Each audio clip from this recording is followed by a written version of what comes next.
ഉൽപ്പത്തി പുസ്തക വായന 9-ാം അധ്യായം. യാക്കോബിനെ സംസ്കരിക്കുന്നു.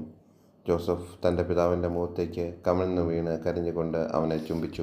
അവൻ തൻ്റെ ദാസന്മാരായ വൈദ്യന്മാരോട് പിതാവിൻ്റെ ശരീരത്തിൽ പരിമളദ്രവ്യങ്ങൾ പൂശാൻ ആജ്ഞാപിച്ചു. അവർ അങ്ങനെ ചെയ്തു. അതിന് 40 ദിവസമെടുത്തു. കാരണം പരിമളദ്രവ്യം പൂശിത്തീരാൻ അത്രയും ദിവസം വേണം. ഈജിപ്തുകാർ 70 ദിവസം അവനെ ഓർത്ത് വിലപിച്ചു.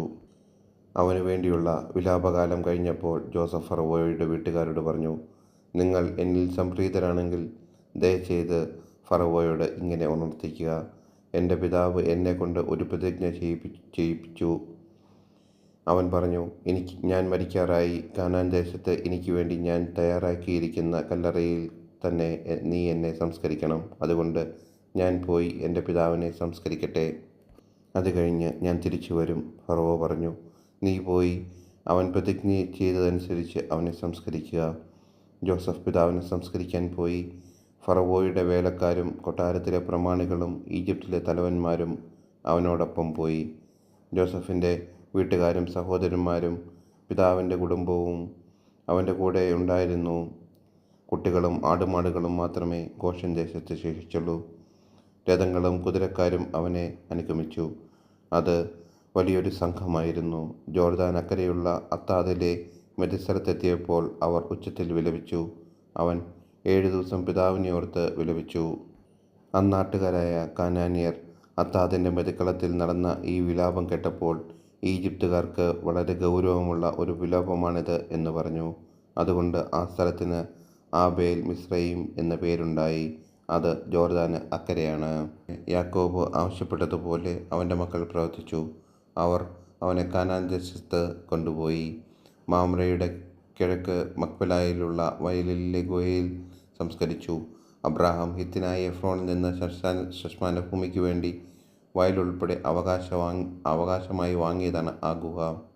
പിതാവിനെ സംസ്കരിച്ചതിന് ശേഷം ജോസഫ് സഹോദരന്മാരും കൂടെ പോയ എല്ലാവരും ഒത്ത് ഈജിപ്തിലേക്ക് മടങ്ങി. തങ്ങളുടെ പിതാവ് മരിച്ചപ്പോൾ ജോസഫിൻ്റെ സഹോദരന്മാർ പറഞ്ഞു, ഒരു പക്ഷേ ജോസഫ് നമ്മെ വെറുക്കുകയും നാം ചെയ്ത ദ്രോഹത്തിനെല്ലാം പകരം വീട്ടുകയും ചെയ്യും. പിതാവ് മരിക്കുന്നതിന് മുമ്പ് ഇങ്ങനെ കൽപ്പിച്ചിരുന്നു എന്ന് പറയാൻ അവർ ഒരു ദൂതനെ അവൻ്റെ അടുത്തേക്ക് അയച്ചു. ജോസഫിനോട് പറയുക, അങ്ങയുടെ സഹോദരന്മാരുടെ തെറ്റുകളും കുറ്റങ്ങളും ദയവായി അവരോട് ക്ഷമിക്കുക.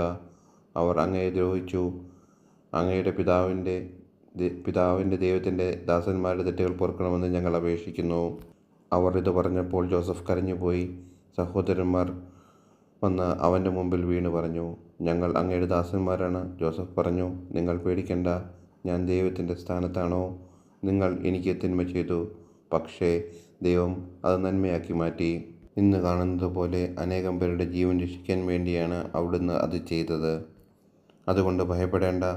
നിങ്ങളെയും നിങ്ങളുടെ കുഞ്ഞുങ്ങളെയും ഞാൻ പോറ്റിക്കൊള്ളാം. അങ്ങനെ അവൻ അവരെ ധൈര്യപ്പെടുത്തുകയും സ്വാതന്ത്ര്യപ്പെടുത്തുകയും ചെയ്തു. ജോസഫിൻ്റെ മരണം. ജോസഫും അവൻ്റെ പിതാവിൻ്റെ കുടുംബവും ഈജിപ്തിൽ പാർത്തു. ജോസഫ് 130 കൊല്ലം ജീവിച്ചു. എഫ്രായിമിൻ്റെ 3-ാം തലമുറയിലെ മക്കളെ അവൻ കണ്ടു. മെനാസയുടെ മകനായ മക്കീറിൻ്റെ കുഞ്ഞുങ്ങളെയും ജോസഫിൻ്റെ മടിയിൽ കിടന്നിട്ടുണ്ട്. ജോസഫ് സഹോദരന്മാരോട് പറഞ്ഞു, ഞാൻ മരിക്കാറായി. എന്നാൽ ദൈവം നിങ്ങളെ സന്ദർശിക്കും. അബ്രാഹത്തിനും ഇസ്ഹാക്കിനും യാക്കോബിനും വാഗ്ദാനം ചെയ്ത നാട്ടിലേക്ക് അവിടുന്ന് നിങ്ങളെ കൊണ്ടുപോകും. ദൈവം നിങ്ങളെ സന്ദർശിക്കുമ്പോൾ നിങ്ങൾ എൻ്റെ അവശിഷ്ടങ്ങൾ ഇവിടെ നിന്ന് കൊണ്ടുപോകണം എന്ന് തൻ്റെ സഹോദരന്മാരോട് പറഞ്ഞ് ജോസഫ് അവരെ കൊണ്ട് പ്രതിജ്ഞ ചെയ്യിപ്പിച്ചു. 110 വയസ്സായപ്പോൾ ജോസഫ് മരിച്ചു. അവർ അവനെ പരിമളദ്രവ്യം പൂശി ഈജിപ്തിൽ ഒരു ശവപ്പെട്ടിയിൽ സൂക്ഷിച്ചു.